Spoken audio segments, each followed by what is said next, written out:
Seja muito bem-vindo e bem-vinda à série Mulheres, preparada especialmente para o tema da PUC Angels, pelo Comitê SG Impacto Positivo. E ao longo dessa série nós estamos explorando diferentes realidades femininas que ainda são pouco discutidas no ambiente profissional e empresarial, dando visibilidade nesse mês tão importante para as mulheres no mundo, né? E hoje nós vamos falar sobre um tema extremamente importante e ainda invisibilizado em muitas organizações, né? Que são as mulheres atípicas e neurodivergentes. Mulheres que possuem formas diferentes de perceber, processar, interagir com o mundo e que muitas vezes enfrentam desafios silenciosos no ambiente educacional, social e no corporativo.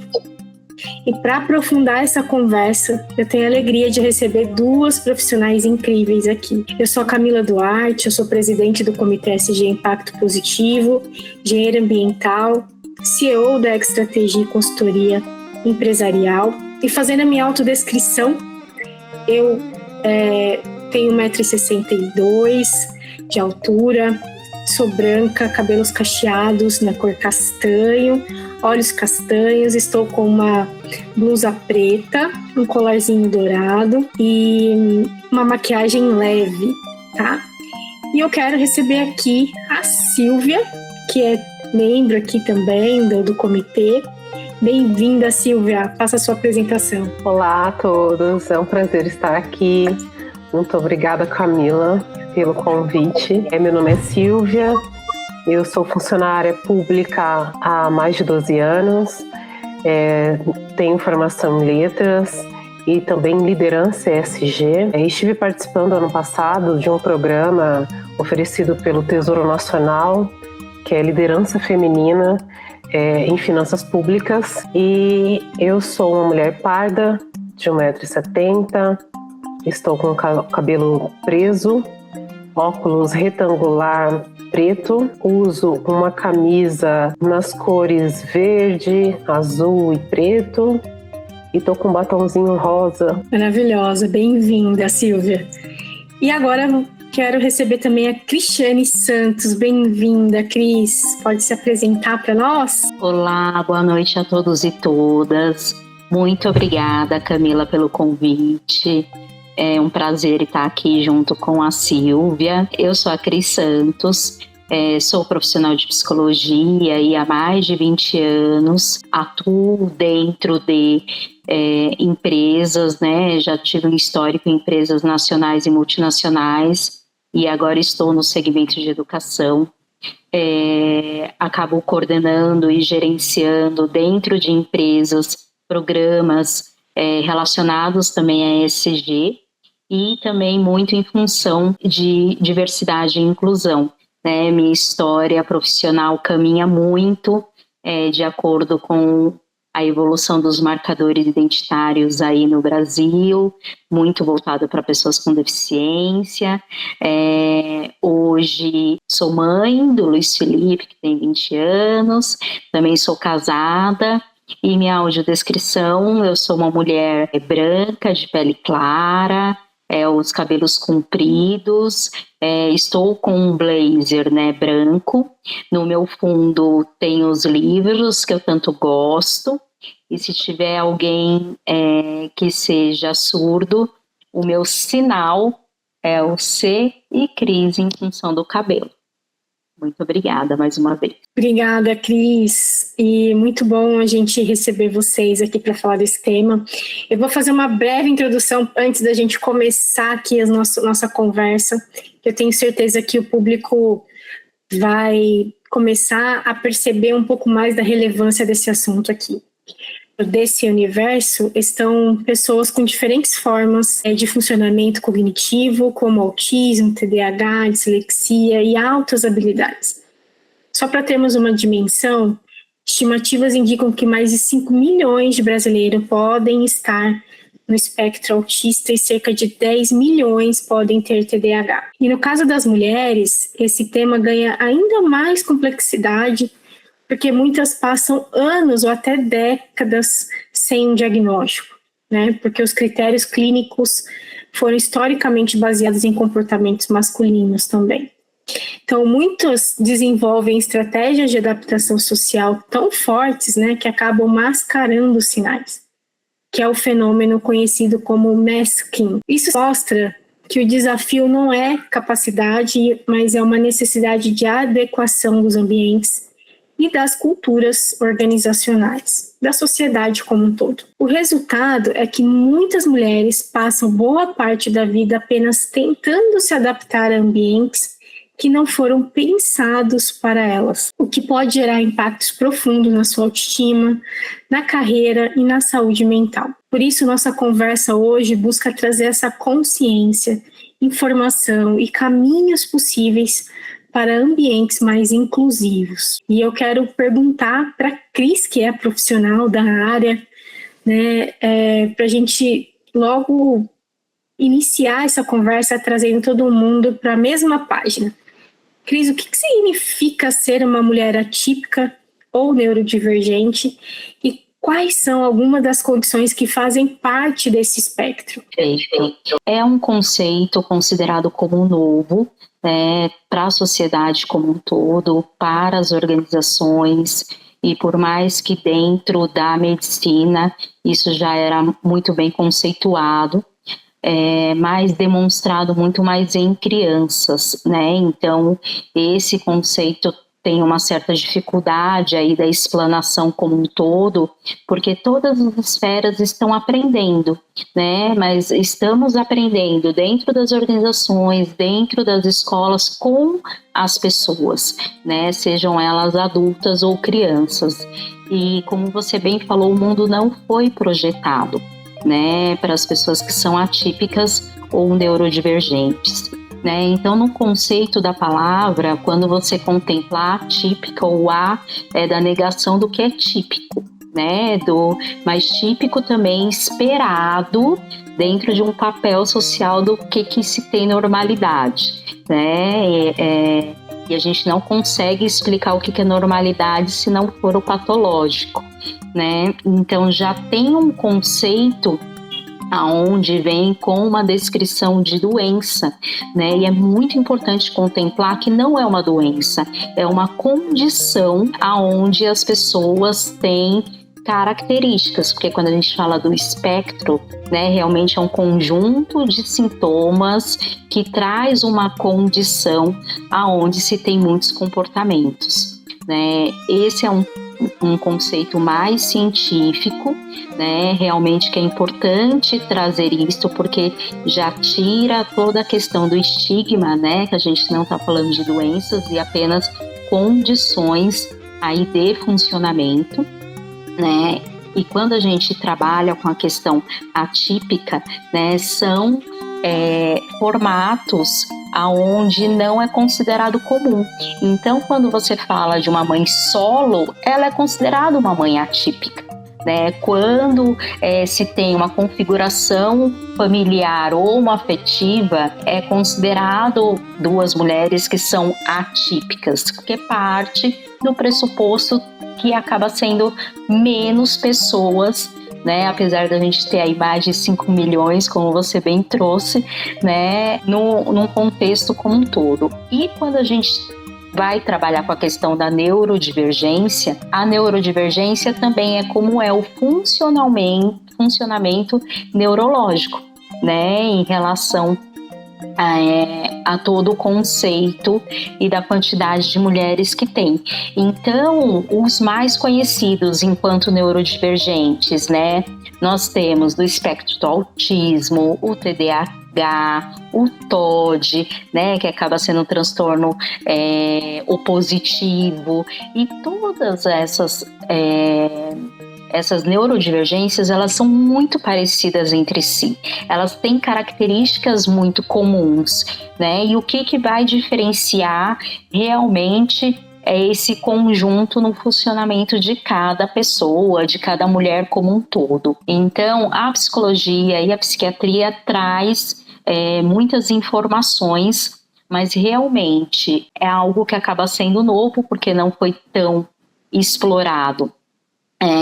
E hoje, principalmente no ambiente corporativo, né, que é onde eu acabo tendo mais experiência também, a gente tem políticas públicas aonde, né, trouxe as questões da neurodivergência numa condição de deficiência, né? Então isso favorece para que nos ambientes a gente possa conhecer um pouco mais em função de lei de cotas e tudo mais, né? Mas eu acredito que a gente pode explorar um pouco mais para frente esse conceito, né, de como que a sociedade tem sido mais aberta justamente em função dessas políticas públicas, né, e vir à tona o conhecimento sobre todas essas características.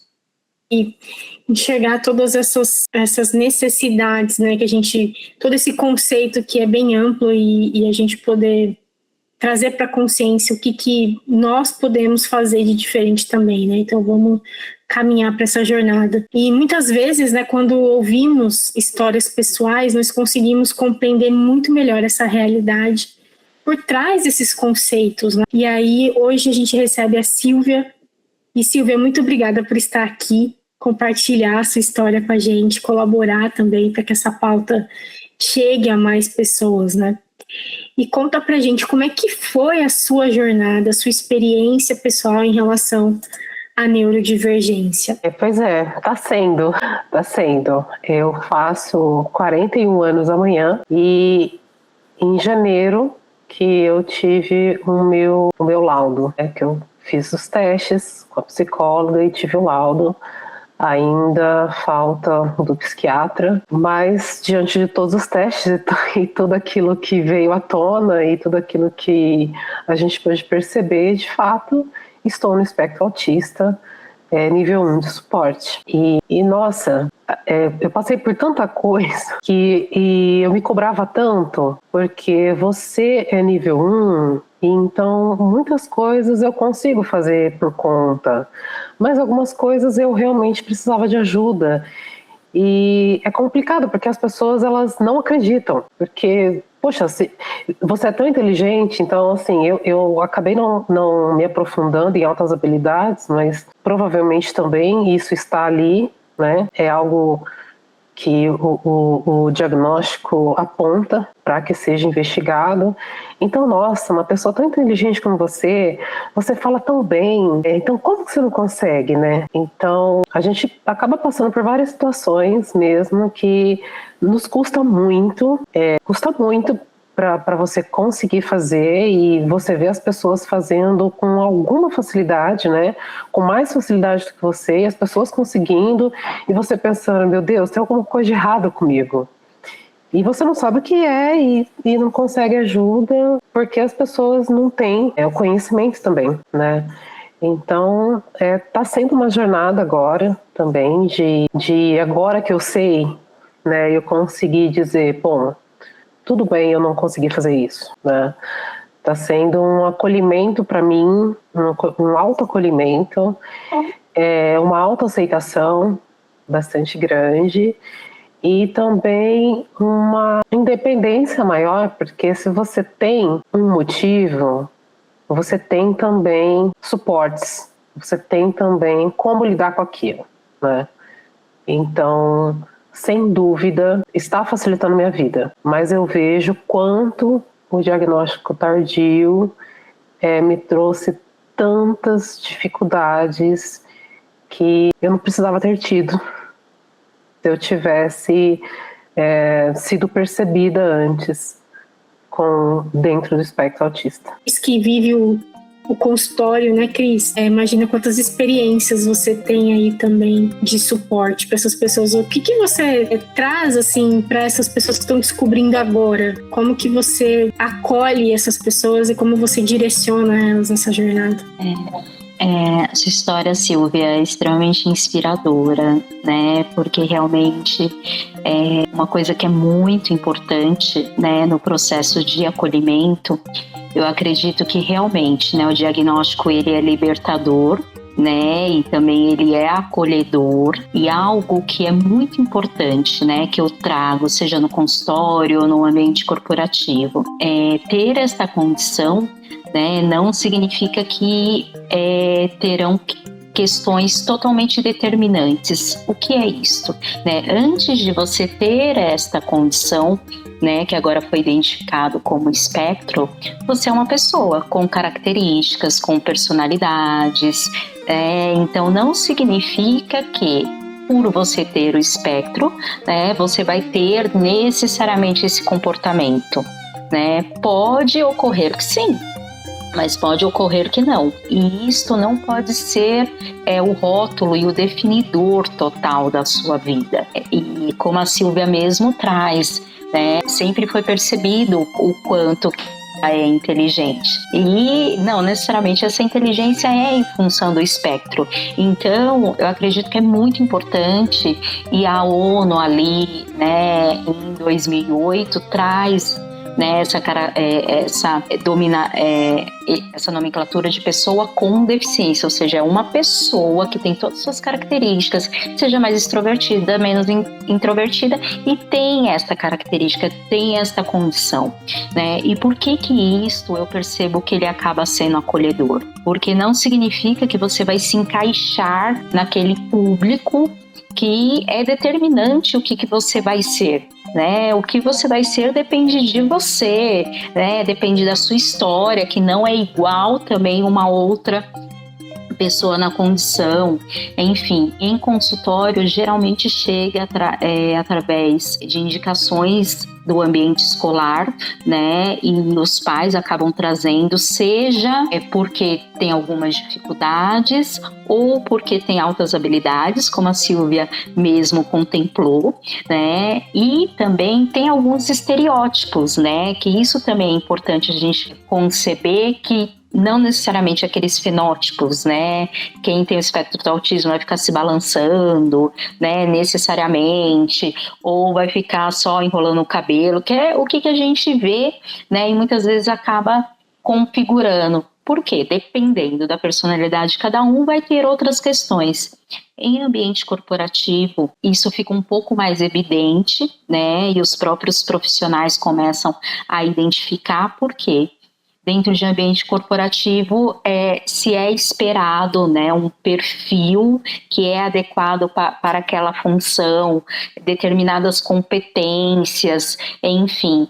E quando os profissionais acabam não respondendo a essas competências, né, eles não estão se encaixando, né? Mas por que não está se encaixando? Que diferença é essa que isso tem? A gente sabe, né, eu acho que a Silvia pode apoiar bastante o quanto que sim, é comum as pessoas com neurodivergência ter um foco muito bacana, né? E esse foco, dependendo da atividade que ela exerce, por exemplo, se ela for para um ambiente financeiro, é fundamental. Então, ela vai se desempenhar muito bem, né? Então, dentro de uma tesouraria, de uma área financeira, porque ela é extremamente focada, né? Então, vamos contratar várias pessoas com essa condição para o financeiro? Não necessariamente, né? É uma característica que acaba sendo interessante, né? Tem muita questão, né, que a gente trabalha, que é identificado, que às vezes alguma dificuldade de se relacionar, né? Quem tem a competência de relacionamento, que gosta de estar com muitas pessoas ao mesmo tempo, falando com muitas pessoas, geralmente o espectro, mas não todos, eu sempre ressalto, né? Muitas vezes não tem essa necessidade de estar com muitas pessoas, né? E às vezes no ambiente corporativo, é o antissocial, né? Porque nós somos especialistas em colocar rótulos nas pessoas, né? E não necessariamente é isso, né? Talvez não se sinta tão à vontade, não tenha essa necessidade, né, de estar com muitas pessoas ao mesmo tempo, né? Então, como a gente tem padronizações muitas vezes equivocadas dentro de ambiente corporativo, acaba sendo mais evidente, né? As pessoas perceberem que estão se adequando ou não. E aí eu acredito que é bem importante trazer também o quanto que os conceitos de diversidade e inclusão acolhem também as pessoas dentro do ambiente corporativo. Porque quando você tem pessoas que funcionam da mesma maneira em termos cognitivos, né, você não vai ter soluções diferentes, né? Você sempre vai ter o mesmo padrão, e muitas vezes isto não é bom para o negócio também, né? Então, a diversidade, ela realmente traz pontos extremamente positivos em qualquer ambiente corporativo, e o quanto que as pessoas serem diferentes uma das outras agrega para que a gente tenha soluções aí inovadoras, né?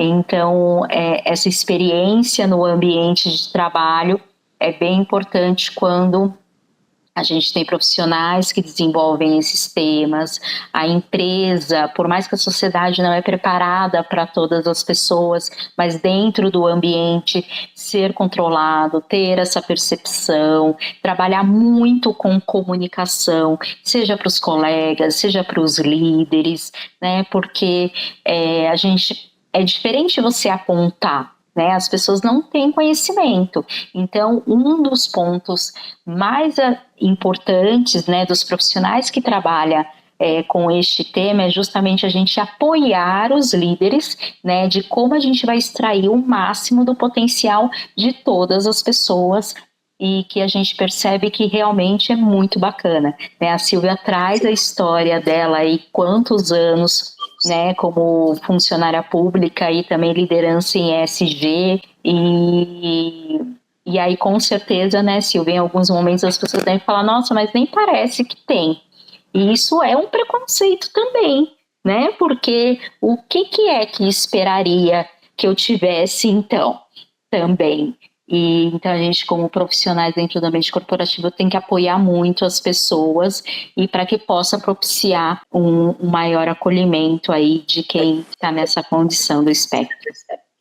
Muito bom. E eu estava pesquisando, né, para a gente poder produzir aqui essa live tão importante, e eu percebi que tem um conceito que tem aparecido muito nas discussões sobre neurodivergência, que é o MESC. E, Cris, você poderia explicar para quem está assistindo o que é MESC e por que ele acontece com tanta frequência entre as mulheres neurodivergentes? Perfeito. O masking, né, conceitualmente, vem da máscara, né? O quanto que você acaba mascarando alguns comportamentos que você acaba tendo para poder se adaptar ao ambiente, né? Então, é muito natural isso, principalmente entre as mulheres, porque a gente tem um papel socialmente estipulado e aceito, né? O que é ser mulher dentro da sociedade, né? E historicamente isso tem mudado, claro, mas a mulher sempre é a que vai falar menos, que vai concordar com tudo, que vai se adaptar para que não seja, para que você não brigue, enfim, tem muitos comportamentos que é esperado dentro do papel feminino, né? E por que isso dentro o masking acaba tendo mais incidência? Por quê?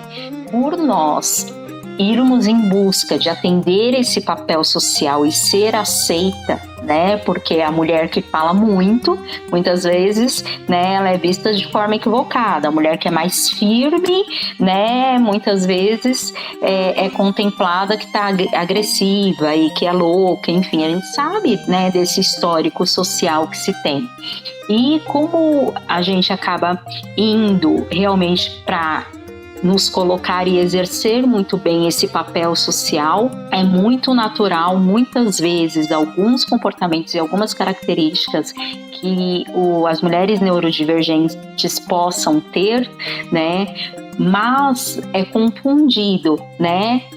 Você tem essas características, mas pode ser confundido e não identificado como uma característica de mulheres neurodivergentes, porque é o que é esperado dentro do papel social da mulher. E isso acaba sendo diferente com os homens, porque é muito comum, né, se por acaso o homem, em muitos momentos, não ter muito filtro e falar o que pensa. Por exemplo, a mulher, né, já tem todo um preconceito dentro da sociedade. A gente não pode fazer isso, tá mudando, a gente não pode, né? Então, eu percebo muito que este papel social é algo definidor, né, que impede, né, e também favorece para que tenha o diagnóstico mais tardio. E acredito que é muito comum isso em todas as histórias e como está aparecendo, né? Mulheres com mais de 40 anos. Também isso é bem interessante, a faixa etária, aí é onde você percebe, porque 40 anos tem toda uma mudança hormonal também da mulher, além da mudança hormonal, que ela está ali mais para a fase, né, que era considerada antigamente que ela não iria mais produzir, vamos dizer, né? E também é uma fase aonde ou ela evoluiu ou não na carreira, é uma fase muito decisória, né? Então, muitas mulheres após os 40 anos têm a virada de chave e aí começa a aparecer muitas características e que pode ser identificado como papel social que ela estava exercendo ou realmente características que eram dela e que seja contemplada dentro do espectro autismo ou das mulheres neurodivergentes, realmente. E outra coisa que me chamou a atenção é que tem poucos dados específicos sobre neurodivergência no trabalho mesmo, né? Mas eu consegui achar estudos globais, assim, que indicam que até 85% das pessoas autistas estão fora do mercado de trabalho formal, mesmo quando possuem alta qualificação. Isso me chamou bastante atenção, assim. Muitas empresas, né, a gente vem evoluindo nessa inclusão de falar sobre diversidade, inclusão, mas a neurodivergência ainda é pouco compreendida, né? E o que vocês estão observando aí? As duas podem falar, se sentirem à vontade. Como está hoje o ambiente corporativo para mulheres neurodivergentes? O que vocês têm presenciado de boa prática, de evolução, ou ainda de pontos de alerta que precisam ser revistos? Bom, nós estamos em lugares muito diferentes, né? Eu estou no interior do estado de São Paulo, numa cidade que é pequena. Então, nós ainda não começamos esse trabalho aqui. Eu não vejo esse trabalho de inclusão, de compreensão sendo feito ainda. Tanto que eu não comentei com os meus colegas de trabalho e talvez não comente, né? Porque, infelizmente, existem muitas informações distorcidas sobre o que significa neurodivergência, e como a Cris trouxe muito bem, as pessoas ainda elas acham que todos se encaixam num padrão estereótipo, né? naquele estereótipo específico, e não necessariamente, né? Então eu tenho amigos autistas, meu namorado é autista, e nós temos diferenças, né? Não somos iguais, não. Então, assim, fica um pouco complicado, principalmente para as mulheres, essa questão do masking bastante. Foi o que me pegou mais, assim, eu acho, na minha vida corporativa, né? Porque e eu percebo claramente a diferença, né? Quando eu consegui, porque assim, eu tenho um amigo que diz isso, e eu tenho o mesmo sentimento. Parece que todo mundo tinha o manual da vida, menos eu, sabe? Eu faltei a aula e ninguém me falou, e ninguém pegou o livrinho para mim. Então, assim, você fica meio que sofrendo, tentando entender como é que faz isso, como as pessoas conseguem. E você trouxe o dado de ser qualificado. Eu tenho um currículo bom. Eu tenho um currículo considerado muito bom, consegui fazer parte de programas excelentes, e eu percebi que isso não era suficiente. Eu precisei trabalhar muito o masking. Eu precisei criar um personagem típico, criar o personagem de uma mulher típica, para conseguir ser vista, ser percebida como suficiente, adequada, desejada para oportunidades interessantes. Isso independente do meu currículo, né? Então, eu sempre fui percebida como mulher brava. E assim, a mulher brava, na verdade, é porque eu não fico sorrindo para todo mundo, mas porque essa é a minha cara. Não é porque eu tô brava, é porque a minha cara é essa. Então, assim, e eu falava assim, gente, de onde que esse pessoal tá tirando isso, que eu sou brava? Tipo, eu nunca fui grossa. E assim, na minha cabeça eu nunca tinha sido grossa. Porque eu tô melhorando muito isso, mas ainda às vezes eu sou muito direta, né? Então, assim, nossa, que absurdo. Nossa, olha o que você falou. Aí eu penso, gente, mas por que você perguntou? Então, essa dificuldade, né, que eu particularmente tenho, pode ser que outros autistas nível 1 não tenham, mas eu particularmente tenho, de entender quando é para você falar e quando não é, e como você fala, como você não fala, que palavra você tem que usar, que palavra... Sabe, tudo isso gasta uma energia, sabe, é extenuante, sabe, é extremamente cansativo. Mas onde eu estou hoje, eu não vejo outra saída, infelizmente. Ainda há pouca conscientização, há pouca educação sobre o assunto, eu estou dizendo poucas, mas assim, no meu ambiente de trabalho, por exemplo, eu não vi nenhuma ação a respeito disso. Sobre, por exemplo, barulho, sobre, sabe, cuidados que poderiam... Que eu acredito, né, que seriam até mais simples de implementar. E eu não vejo isso acontecendo ainda aonde eu estou.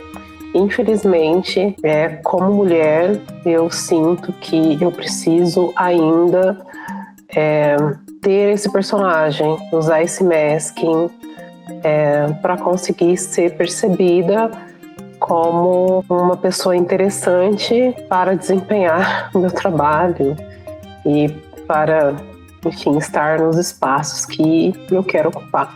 O que a Silvia traz passa muito, né, por todo o processo de pertencimento, segurança psicológica, o ambiente que seja adequado para todas as pessoas. Então, isso realmente é diferente, né? A gente percebe que no Brasil é muito diferente o processo de inclusão, por mais que a gente tenha políticas públicas federais e o espectro autismo entrou aí realmente para a mesma condição de lei de cotas, né? E por mais que a gente tenha no nosso Brasil como um todo, é muito diferente, né? Em relação às informações, no eixo Rio-São Paulo, muito mais, porque Rio ainda é diferente.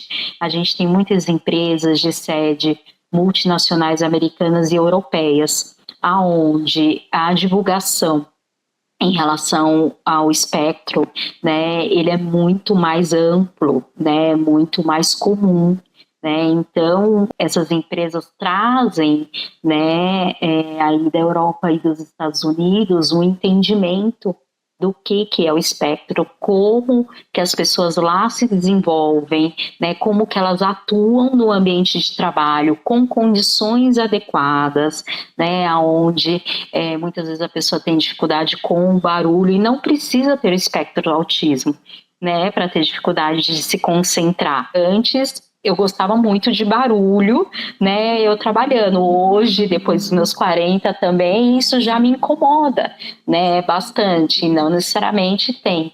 Então, o Brasil ainda tem muito que avançar, e isso que a Silvia traz é muito claro, né, você pode ter a política pública, a mais adequada que for, e a nossa política pública é uma das melhores que a gente tem no mundo, porque a gente o Brasil é o primeiro que fala no plenário da ONU, quando se fala de diversidade e inclusão, né, e muitas pessoas não têm esse conhecimento, né, mas mesmo assim tem muitas diferenças, né, quando a gente vai ali no Nordeste também, você vai mais para o Norte, a zona, a Rondônia, e o que acontece? Falta de informação gera, infelizmente, estigmas e preconceitos. E isso não favorece ninguém, né? E principalmente faz com que as pessoas não se sintam pertencentes, não tenha um ambiente onde tem segurança de mostrar quem é realmente você, porque não vai ter essa acolhida, e isso impacta bastante em toda a questão da empregabilidade, né? Seja algumas empresas que cumprem em função de uma questão de cota e tudo mais, né? Mas eu falo claramente, trabalhando com mais de 20 anos em relação à diversidade, quando a gente fala de neurodivergência, é algo ainda muito novo, as pessoas não têm conhecimento suficiente e é reflexo da sociedade, né? O que a gente tem dentro das empresas é reflexo, né? A sociedade tem que caminhar muito ainda com conhecimento, mas cada vez mais a gente divulgando, falando, pessoas como a Silvia, né, que tem toda essa sensibilidade e traz, né, compartilha sua própria história, isso ajuda muitas pessoas, né? Então assim, é muito bacana, Silvia, ter você compartilhando. Imagine as pessoas que vão assistir, o quanto que você pode encorajar muitas pessoas aí em busca do diagnóstico, né? Ou ter também, perceber algumas questões conforme a sua história. Então, é uma gratidão assim para todas as pessoas, realmente. Sem dúvida. E vocês falando me chamou a atenção umas coisas assim. A questão da regionalização, né, do contexto dependendo do lugar, isso. E você Silvia falando que a gente é destaque na ONU, mas na prática, como chega a ser estranho, né, tudo isso também. Então, até que ponto esse destaque é digno, né, de destaque efetivamente, né? Mas, enfim, é uma transição que nós estamos passando em diferentes temas, né? E eu cada vez mais sou grata por atuar na pauta da ESG, porque isso faz com que a gente explore todas essas temáticas, dê visibilidade para todas essas questões e gere um pouquinho de transformação por onde a gente passa, né? Então, muito interessante isso. E também lembrei de um caso de uma amiga que a filha dela tem, e ela comentou que ela foi para o Canadá e teve uma situação que deixou ela com uma situação de crise, e aí entraram em contato com ela conseguiu explicar a condição da filha, né? E que depois que eles entenderam o acolhimento, como é que foi, toda a mudança que eles fizeram para poder fazer com que ela se mantivesse nas aulas específicas, que era de jiu-jitsu, sem o barulho, eles fizeram totalmente um programa totalmente adaptado. Então, para você ver a diferença que é um país preparado, consciente, né? Em qualquer uma aula de jiu-jitsu, eles conseguiram acolher e depois ela, inclusive, se tornou professora do espaço. Né? Então, assim, olha que incrível, né? Então, vocês conversando, assim, eu me recordei dessa história e eu falei, nossa, olha que diferença, né? Como a educação realmente é necessária a gente abordar, que independente de olhar as qualificações que existem, né, dentro desses contextos de diversidade e inclusão, é olhar o ser humano, a base humana, olhar essa pessoa com respeito, com dignidade, independente de gênero, de raça, de condição, né? E o quanto que a gente precisa evoluir isso dentro do nosso país. Né? Gratidão por vocês estarem aqui. E Cris, assim, olhando para a empresa de novo, como que, ou para a liderança, né, que quer começar a avançar nessa agenda, o que você recomenda para onde elas começam, assim? Qual que é o primeiro passo? Uma recomendação muito importante é realmente o letramento, onde conhecer, né, todo esse processo do espectro. Quais são as características, quais são os comportamentos mais comuns, se dentro da equipe, né, realmente se percebe todas essas questões, né, e ao mesmo tempo a liderança está aberta, né, porque ele é um líder, mas ele também pode ter esta condição, né, então é muito a questão do respeito. Então, assim, o letramento, a informação é fundamental, né, porque a informação, ela destrói barreiras, né, A informação não favorece que a gente erga muros aí entre as pessoas, né? Então, é muito importante, de primeiro momento, todas as empresas reconhecer que não tem conhecimento, e tudo bem, e para isso a gente vai aprender. E com quem que é que a gente aprende? Né? A gente aprende através da convivência, né? Também convivendo com pessoas do espectro. E tem uma coisa que é muito importante, muitas vezes as empresas têm muito receio, porque falam, não estou preparada. Gente, o mundo não está preparado, não tem como você montar tudo, né? E falar assim, não, agora está perfeito, aí a pessoa vem. Só que aí quando a pessoa vem, como a gente já falou bastante, é uma pessoa. Pode ser que ela tenha todas aquelas características ou não, né? Não é o que está dentro lá de um livro, o que ser o espectro. Então, a gente aprende junto, a gente aprende na convivência, né? E muito com respeito. E eu acho que parte desse princípio, né? Primeiro, realmente reconhecer que a gente não tem conhecimento suficiente, ir em busca, ter o letramento, né? Deixar também que esses líderes fiquem seguros que estamos lá para apoiar, e não saber não é algo totalmente errado, né? A gente está lá para apoiar, para desenvolver e para criar todo um ambiente realmente que seja seguro psicologicamente. E não ter a pretensão, né, de realmente contemplar tudo antes da gente poder receber alguém, né? Até porque hoje acaba sendo mais comum, né, o diagnóstico, tem pessoas na família, né, muitas vezes acabaram trabalhando em outras empresas que têm políticas de inclusão mais evoluídas também, então uma troca constante, né? Então todos acabam evoluindo através dessa convivência, mas é um trabalho que é um processo, não é de repente, né? Muitas vezes também a empresa, que muitas vezes acaba sendo a mais notificada, que é adequada, às vezes não vai ser tão adequada para aquele profissional, né? Então é realmente a gente ter a humildade, porque quando você tem a humildade de falar que não sabe, você consegue aprender muito mais e mais rápido, né? Para que a gente possa acolher aí talentos, porque a gente tem talentos incríveis que tem o espectro autista.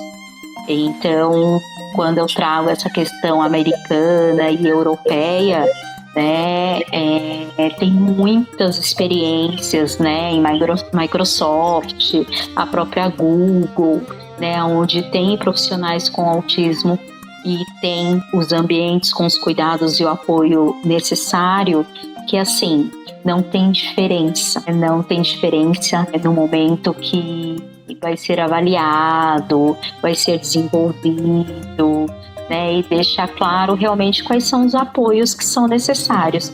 E uma coisa que é muito bacana, quando a gente trabalha com apoios e com suportes para qualquer condição, seja neurodivergência ou deficiência, muitas vezes a gente melhora o ambiente de trabalho para todos, né? Trabalho em empresa, por acaso hoje é open space, né? E aí quarta-feira, aquele meio de semana, todo mundo fazendo reunião e com fone, e aquele barulho e aquela coisa, né? Óbvio que se a gente tivesse aqui, né, uma profissional, né, com o espectro, né, talvez as pessoas iam falar mais baixo, né, porque talvez ia incomodar e tudo mais, mas não ia favorecer só essa profissional, ia favorecer todos, né? Então, quando a gente fala de acessibilidade, todos os acessos, né, sejam eles físicos, comunicacionais, enfim, eliminar essas barreiras, a gente favorece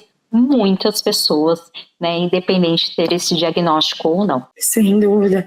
Eu tenho visto também uma prática, principalmente em empresas maiores, assim, né, a criação de comitês temáticos, né, e isso acaba gerando grandes discussões, esse letramento. Achei uma boa prática bem interessante, que está sendo replicada em diferentes empresas grandes, assim. Aí tem para as mulheres, aí tem para a questão de gênero, tem para a questão da diversidade, né? Tem questões de raça. Então, eu acho que isso é uma ação, uma boa prática que quem não faz, de repente, fica a dica aí, né? E essas trocas todas, né, Camila? Assim como a PUC Angels, que traz, né, os comitês para que as empresas consigam perceber essas boas práticas em termos de inclusão, né? A gente não existe concorrência entre as empresas, então a gente tem muitos comitês, tem muitos grupos de estudos, eu já participei de muitos, então a gente tem muitos profissionais que com essas boas práticas as empresas vão tendo os benchmarking, né? E muitas vezes não existe um manual pronto, né? Quando você aprende com uma boa prática de uma outra organização, você volta para a sua e muitas vezes você vai ter a descoberta ali de o que funciona para você, né? Para o teu segmento, para o momento que a sua empresa está. Então, porque tem degraus, né? Onde você vai evoluindo como um todo.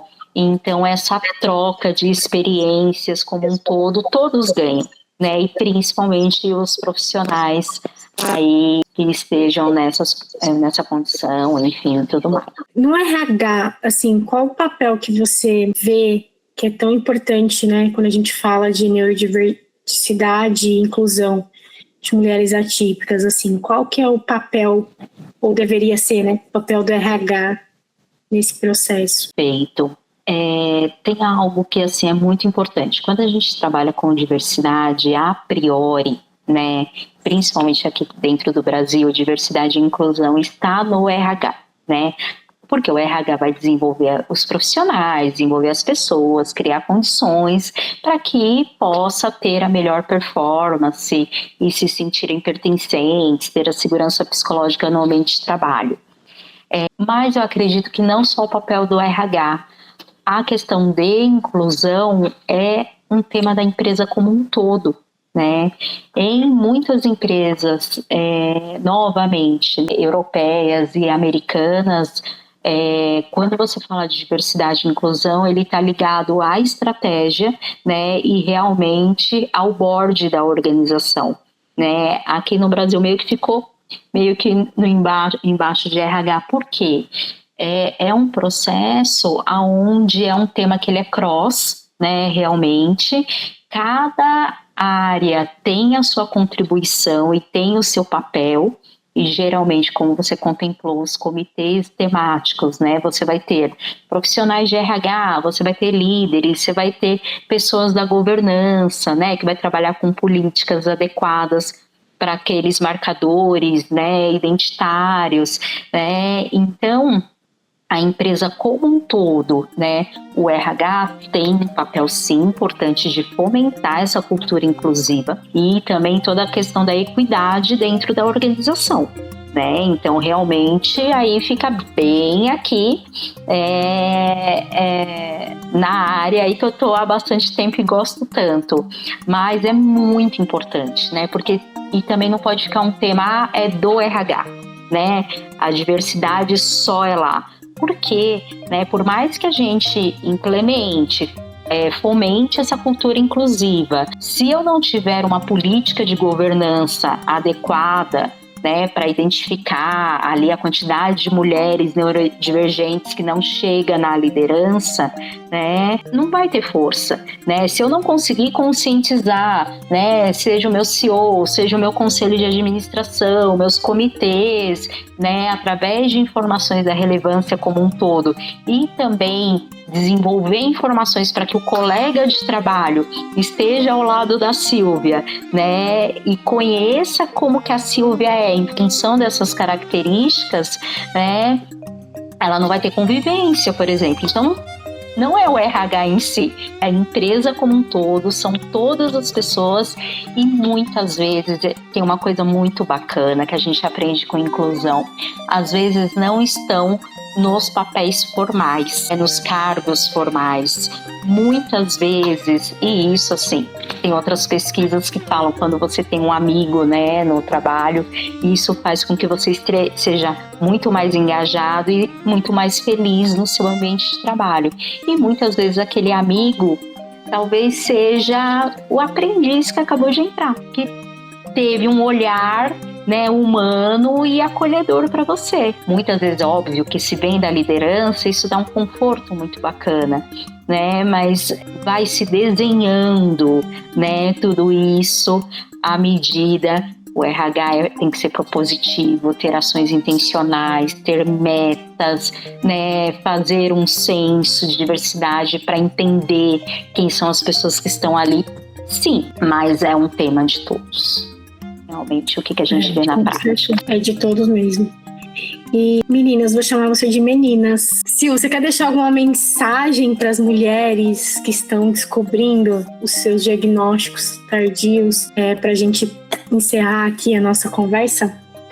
Quero dizer para elas que elas não precisam ser fortes o tempo todo e que elas busquem apoio adequado, principalmente rede de apoio. Tenha pessoas que saibam quem você é e entenda quem você é e respeite isso. Não trate isso como uma moda, não trate isso como arrogância da sua parte, que realmente entenda o que significa a neurodivergência, a sua neurodivergência e como ela funciona com você.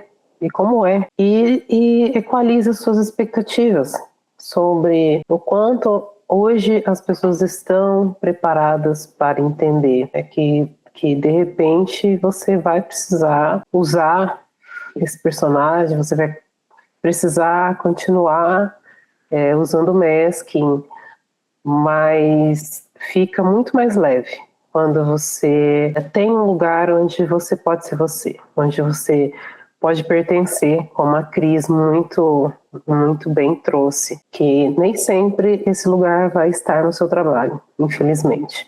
Talvez não esteja, mas é importante que você tenha, é importante que você exista como você é, e não desista disso, não desista de você, não pense que você está errada, porque você não está. E a neurodivergência também não te define, né?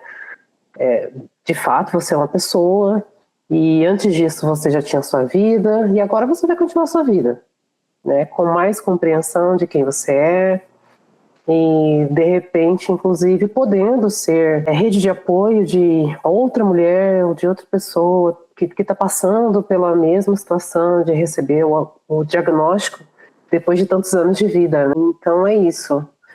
Não precisa ser forte o tempo todo. Não precisa ter masking o tempo todo. Descanse, seja você também. Maravilhosa, é isso mesmo. Cris, quer falar alguma coisa de mensagem para o pessoal que está nos assistindo? Quando a gente se abre, né, realmente para conhecer as pessoas, independente das características dela, né, a gente tem grandes surpresas, né? A gente vive de uma maneira muito mais leve, como a Silvia trouxe, e algo que a Silvia também trouxe, que é bem importante, para que a gente seja a gente mesma, né?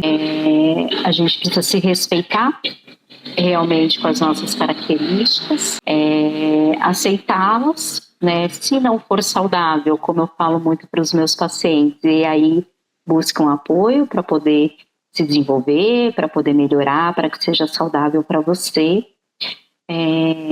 E a partir do momento dessa convivência com todas as pessoas, a gente acaba evoluindo muito, muito como ser humano.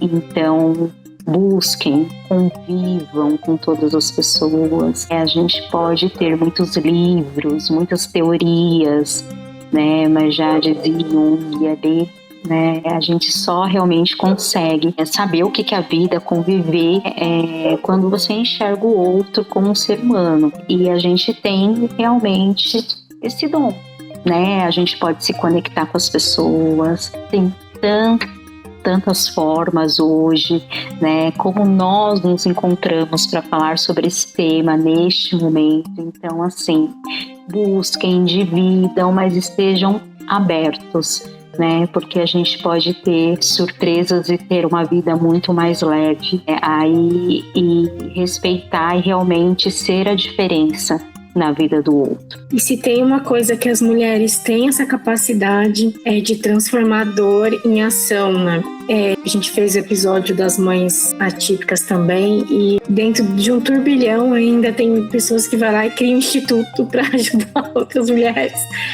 E eu fico assim, uau, né? Olha que capacidade que as pessoas têm de transformar a dor em ação e olhar para o outro e unir forças e gerar movimentos e gerar transformação. Isso, acho que a capacidade feminina nisso é muito especial. Então eu quero agradecer profundamente a participação de vocês, a generosidade de vocês compartilharem o conhecimento, a história, a experiência, tão importante. E que a gente tenha conseguido deixar claro que nós estamos falando de inclusão por justiça social, né? Apenas a gente está falando de potencial humano, de inovação, de inteligência coletiva, de ambientes diversos. Eles são mais criativos, são mais adaptáveis, mais preparados também para esse futuro que a gente tanto almeja alcançar, né? Um futuro justo, equitativo, né? E reconhecer o valor das mulheres atípicas e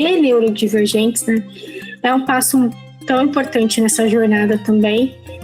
E se esse conteúdo ele fez sentido para você, compartilhe com outras pessoas para que essa mensagem chegue, que a gente use isso daqui como um processo de letramento. Continue acompanhando a série Mulheres, né? Que a gente continua produzindo aqui ao longo desse mês. E comente, compartilhe as boas práticas que você já tem visto no mercado, porque é essa discussão, é esse debate, né, que vai transformar o conceito em prática, né, e a gente gerar, de fato, transformações, tá bom? Muito obrigada a todos e até o próximo episódio.